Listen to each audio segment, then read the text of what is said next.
Hi everyone, it's Janet here from the Sewing Studio, and I've been allowed to play with some new fabrics again, some new in fabrics, and we've got one of the ranges here which I actually haven't had a chance to play with, and I wish I had because it's absolutely beautiful, and it's called Floral Song by Lewis and Irene.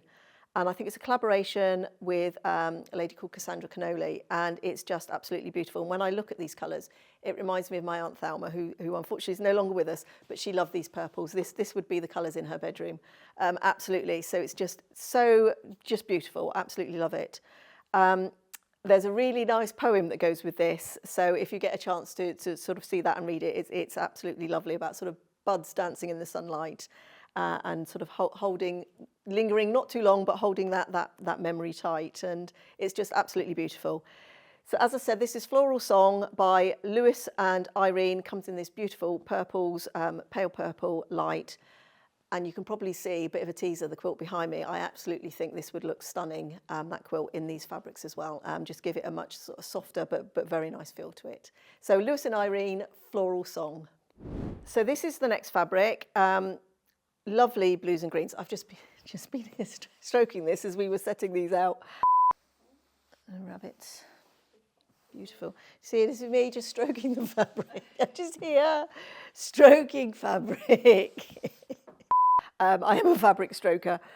Just absolutely beautiful. This is called Foxwood by Makower, and it comes in these lovely blues and greens. And this would be another fabric that quilt behind me would look stunning in. Just inspired by sort of nature and the outdoors. It's got these lovely sort of rabbits and floral bits and pieces on. It also comes with a panel. Let me just actually open this out and see some of these beautiful. And the panel comes in the blue, all this lovely soft green. So actually, let's turn that around that way so the camera picks that up better. So we've got, look at that lovely hedgehog. And the birds, just absolutely beautiful. As I said, really nice soft green. This panel does come in a blue as well. And there is a free pattern that Makower have put out with this as well. So we'll link to that because that's available through our website. The link is available through the website as well. So we'll link to that. So if you're interested in having a look. And the colourway for the pattern comes in a blue or a green version using these lovely panels. So once again, that is Foxwood by Makower. And then the final fabric we're going to look at before we look at the quilt fabric is a Paleo Tales from Northcott. Just these lovely, I love this fabric here with the dinosaur eyes in it. It reminds me of the clip out of Jurassic Park, isn't it, where they're hiding in the bushes. Anyway, I digress.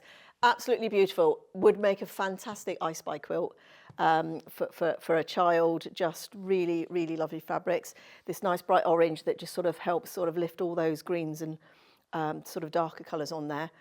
This fabric here, this is actually a border stripe, so you can very quickly just sort of cut these out and have a very sort of simple border. Let me actually just open that one out for you so you can see that one. But yeah, gosh, I was going to say every little boy's dream, but not just boys. Girls like dinosaurs too. I mean, I would have liked something like this. I'm very much a nature girl, but just these lovely, sorry, let's whiz that round. I think the camera sees it as I'm seeing it, so look at those. Name all the dinosaurs. I don't know, some of them have been renamed, haven't they? And I don't know what the new names of some of the dinosaurs are. Pterodactyl, I know that one. So there you can see you get a really nice border, really nice and quickly with this fabric. So let me just very quickly fold that one up.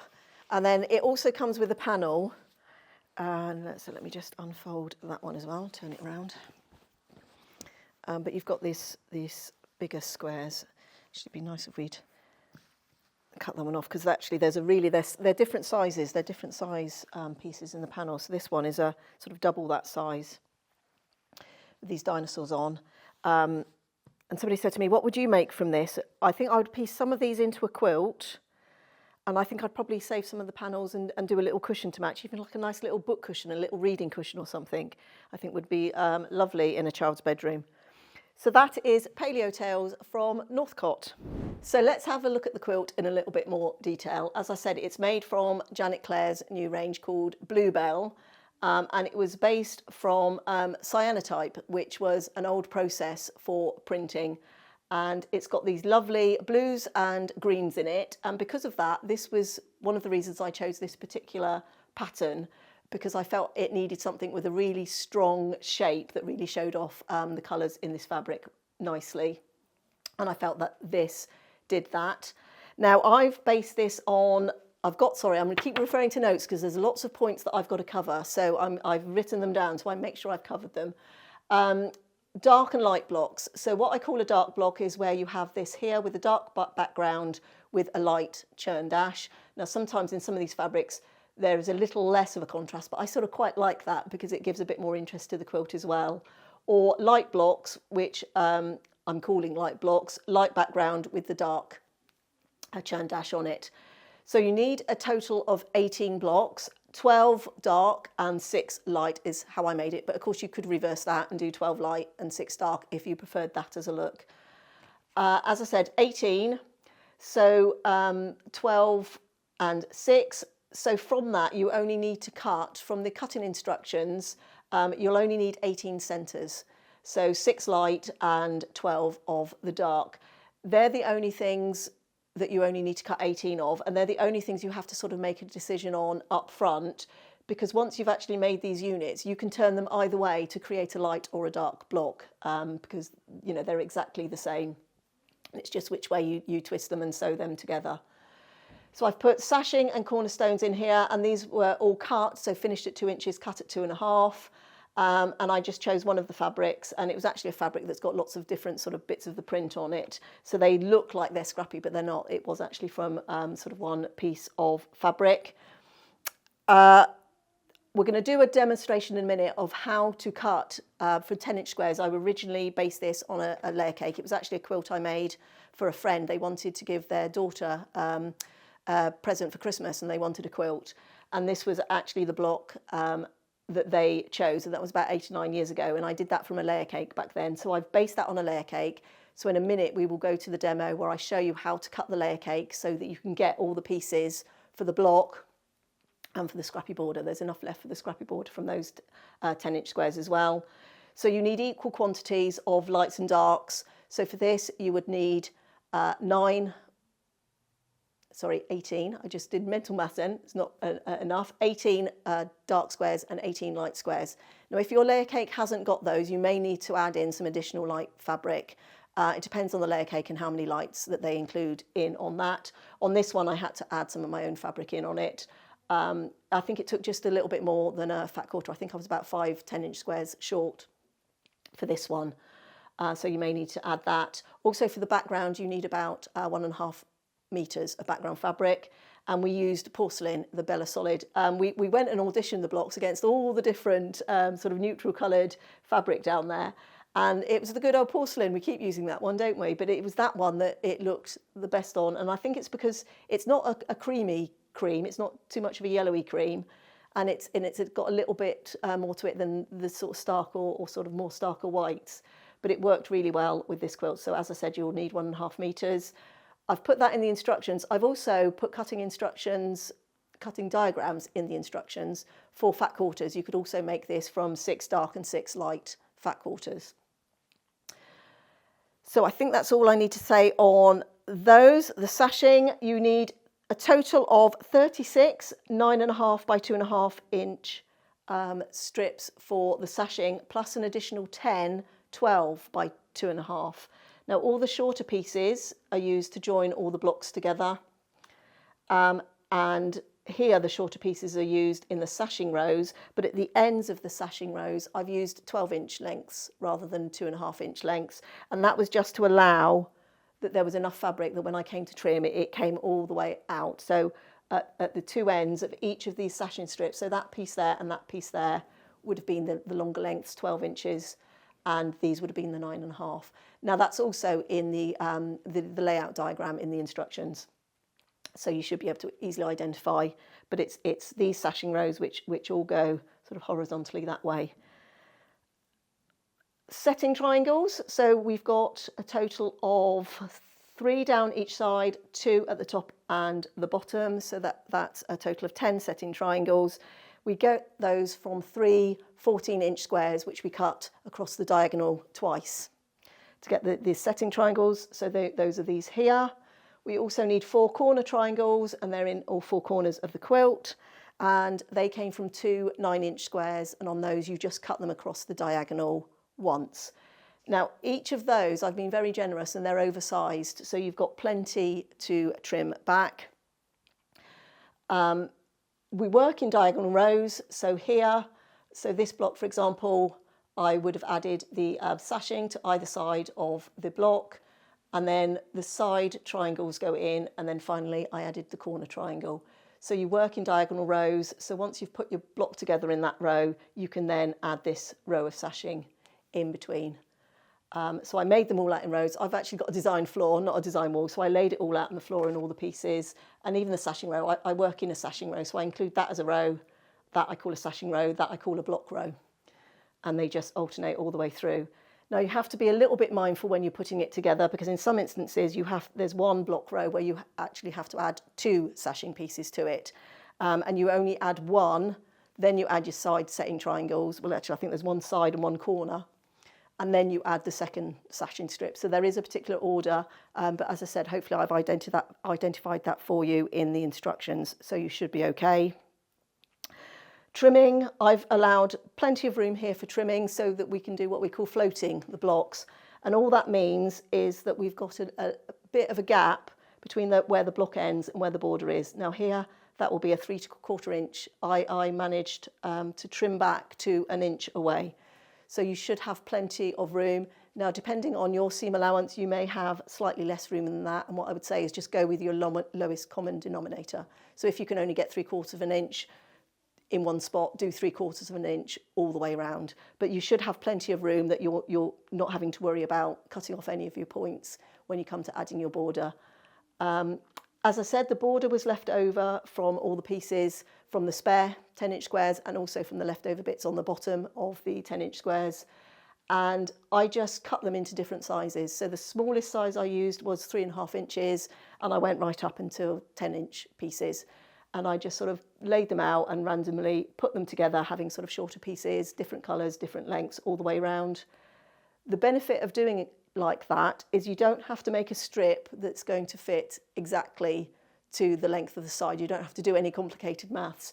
What I tend to do is put slightly longer strips on the 2 ends, because then you can just trim those back to actually get it to fit the length of the side. You also don't have to work in any particular order, because it doesn't really matter where your sort of blocks start and stop in this, as long as you cover the edge of your quilt. And I think on this one here you can see that actually this strip went all the way up to the top. The top strip started there, and that went all the way across and then included the border at the other edge. So you just sort of do it, and it's almost like a little bit of freedom in doing it, actually making that scrappy. So I'm just going to check my notes to make sure I've covered everything, and I think I have. So should we have a look at actually how to cut and make the block? So I'm going to show you how to cut the layer cake square. So I don't know why I just turned it around like that, because it doesn't really matter. Now, the technique for this, for getting all the pieces we need for the block and also for the border, is all in the cutting. So I've actually drawn myself a little cutting diagram, and I will share that with you all. So we'll put a link to that, because of course, this could be used in any layer cake square to make that churn dash block. Now, as I said, you need equal quantities of light and your contrast fabric, your dark or medium fabrics. And for each 2 squares, 1 square of light, 1 square of dark, you will get 1 block, plus a little bit left over, which I've used to piece into the border, if we do the cutting right. So the cutting is key. So the first section, and I'm going to keep referring to my diagram so I don't make a mistake, and I do this at home as well. I'll have a little piece of paper next to me with what I need to be cutting, because it's very easy to get distracted. The doorbell goes, the phone rings, whatever, and then come back and then start cutting it wrong. So the first piece I'm going to take off of my 10-inch square is a 4-inch strip.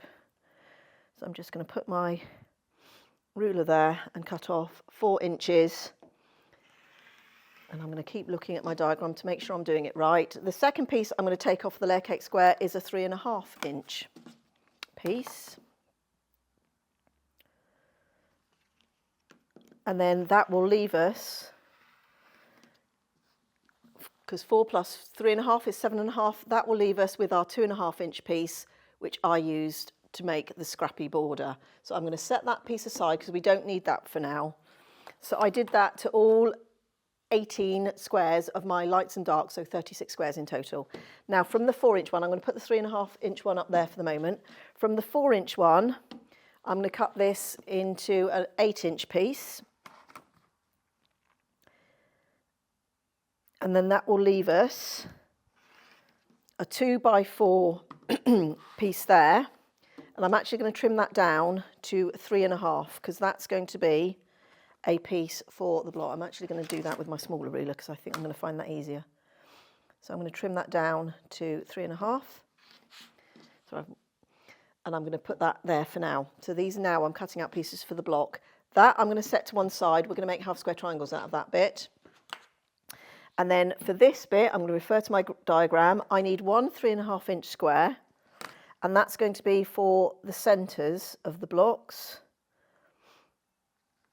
So that's my 3.5-inch square. Now it's a good idea if you want to put little labels on these, or have A, B, C, D, or whatever makes sense to your brain, so that you know which size pieces are which. And then from this rest of this. So this is the 3.5-inch strip. I'm going to cut these into 2-inch pieces. So you should get 3. So from that 3.5 and 4-inch strip, you should get enough for all your pieces of your churn dash block.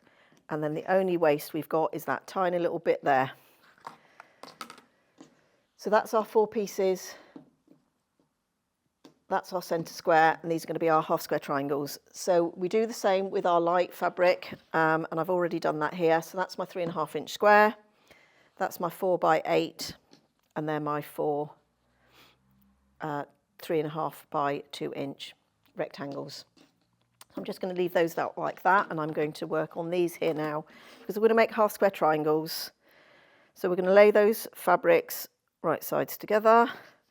And then on the back of this one, I'm going to draw a line at 4 inches all the way down. And then we're going to go across corner to corner. And we've done this before, making half square triangles. So one that way. And you can either go the same way or like that. So that's what our piece looks like, so I'll put that in under the close-up. So now we're going to go and sew either side of just these 2 lines, not this centre line, that's a cutting line for in a minute. So we're going to do a scant 1/4 inch either side of that red line, 2 diagonal lines.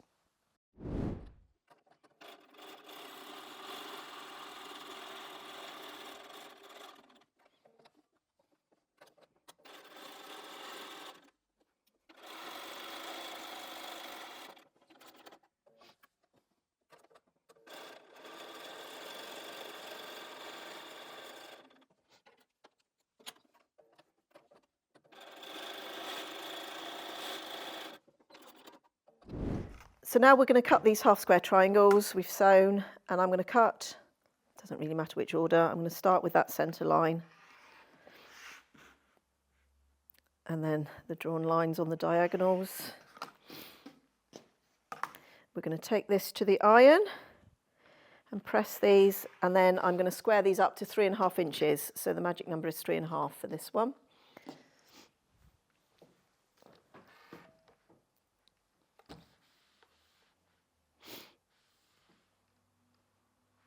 Let's set all my seams first.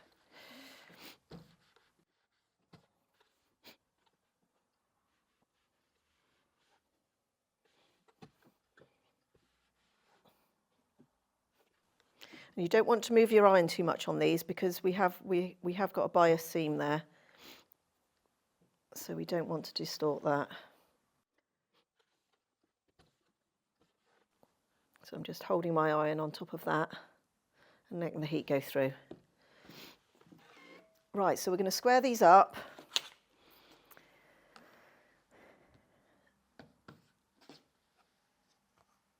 To 3.5 inches. So I'm going to find the 3.5 inch mark on my ruler.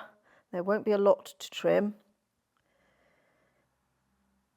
That side and that side is looking quite square. So I'm placing that diagonal line on that centre doing two sides, and then I'm going to flip it around, line up my 3.5-inch square, so you're literally just taking off slithers. So let's do that to all 4 pieces.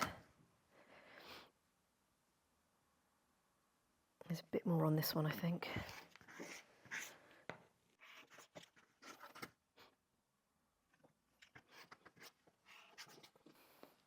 But I like this trimming because you do come out with some very accurate pieces because we've trimmed them.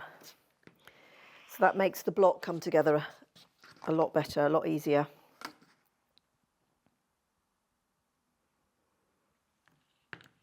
There's barely anything to come off there.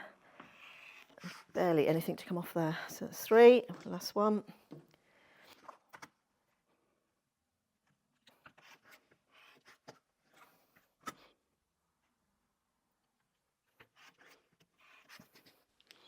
There we are. So that's those 4 pieces, all nice and trimmed. So now if you have a look at the quilt, what I've done is I've either done a dark churn dash block on a light background or a light churn dash block on a dark background.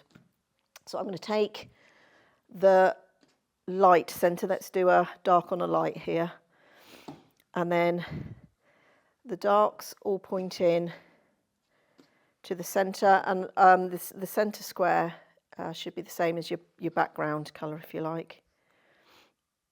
And then I'm going to do that, and then we're going to grab the 4 pieces, which are the 3.5 by 2, and they go like that, and then 4 3.5 by 2 inch background pieces. Can't see which way around that goes. That way. That's very subtle. If it's that subtle, you're probably not going to notice if you get it the wrong way around. There we are, that way and that way. So I'm going to start by making these blocks first.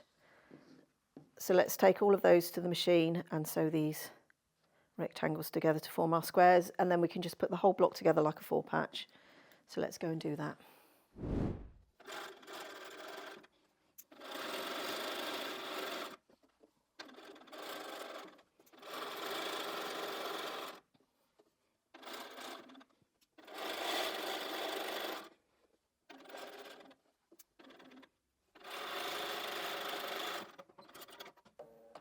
Now I'm just going to finger press these for the moment, and then I'll take the whole block to the iron and press it once it's all assembled.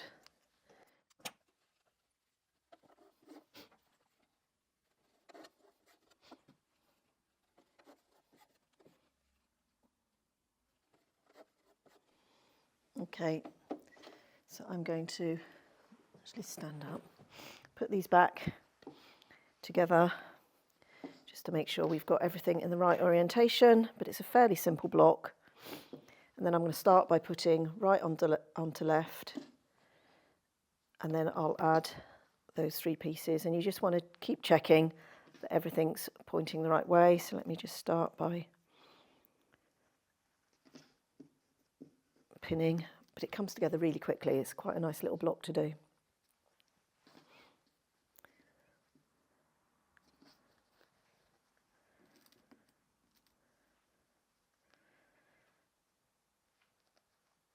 And let's take those 3 to the machine as well, keeping them in the right orientation.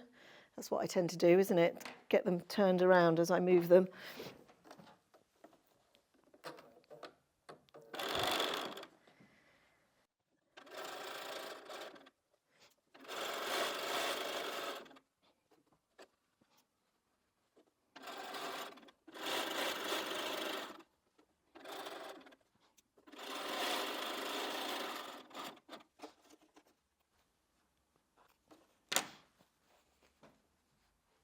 And I pressed all my seams towards the half square triangles.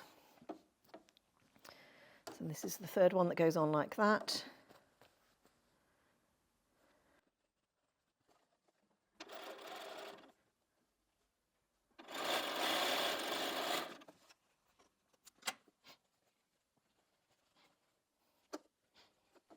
I think I'm going to press that one in towards the square. And then that one goes on the other side.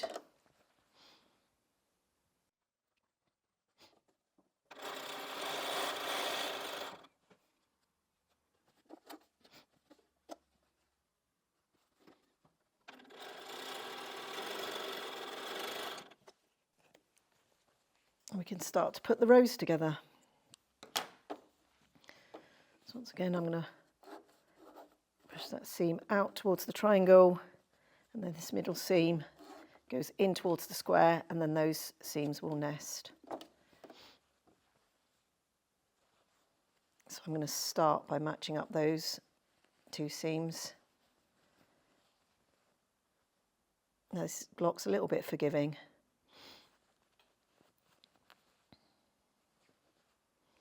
Just give them a bit of a smush. Just put a pin there to hold it.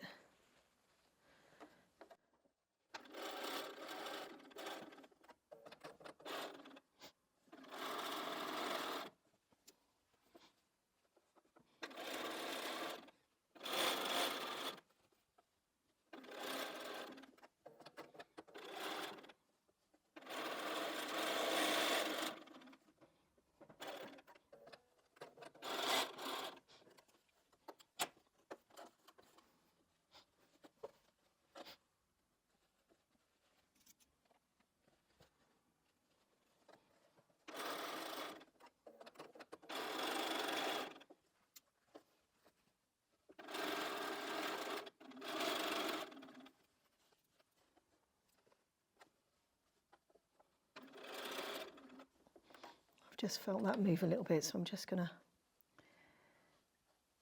adjust that.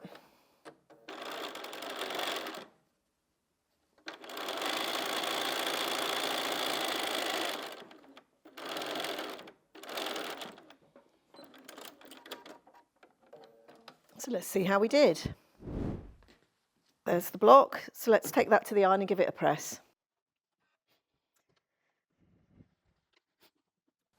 Now I actually found this block laid flatter if I press these two final seams open, so I think I'm going to do that.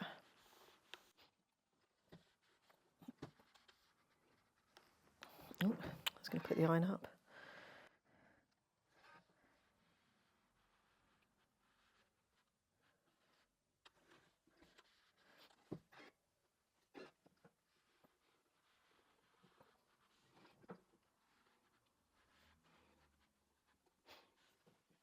And then press it from the front.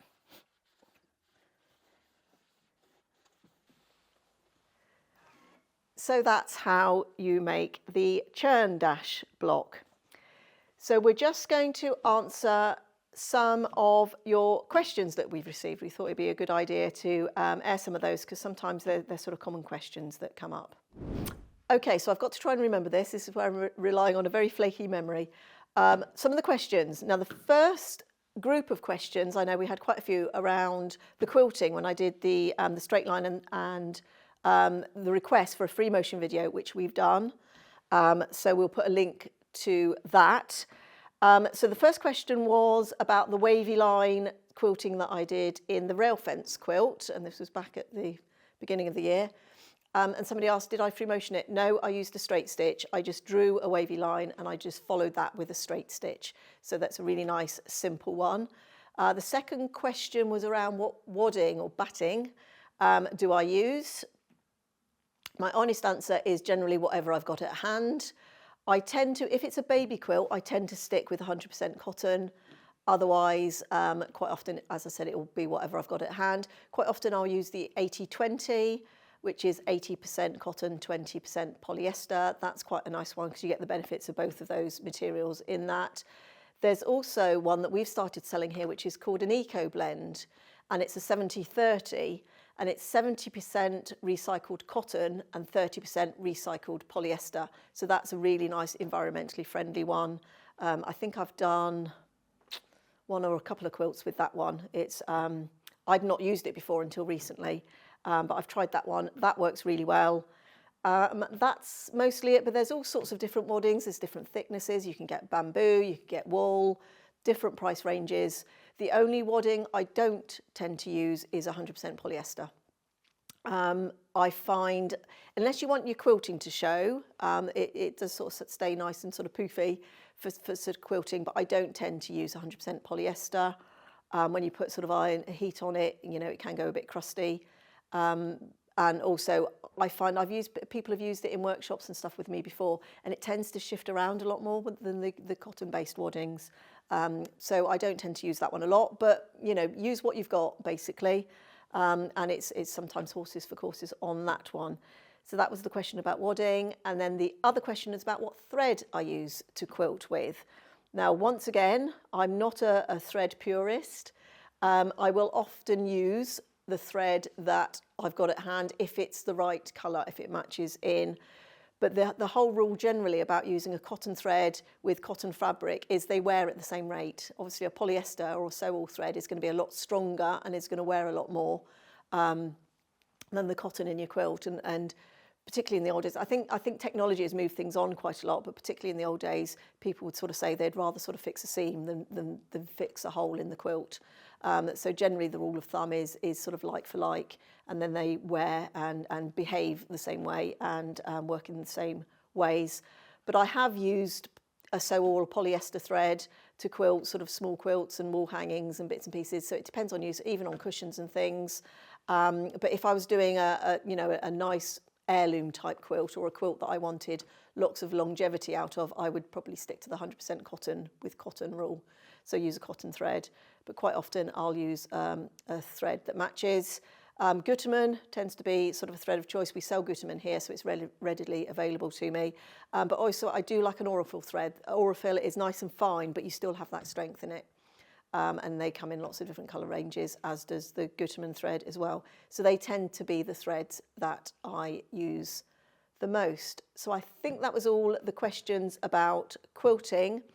And then there was one other question we've had recently, which was about the pineapple trim tool that I used doing my scrap video. And the question was, can you do the block with a normal ruler? And the answer is, yes, you can. And we are going to try and schedule in doing a tutorial of doing that block, but with a normal ruler. So I think that's answered a lot of the questions. I think we've replied to the comments on the YouTube channel where people have asked those, but we thought we'd share them because there's some sort of general questions in there that we thought other people might benefit from sort of hearing the answers.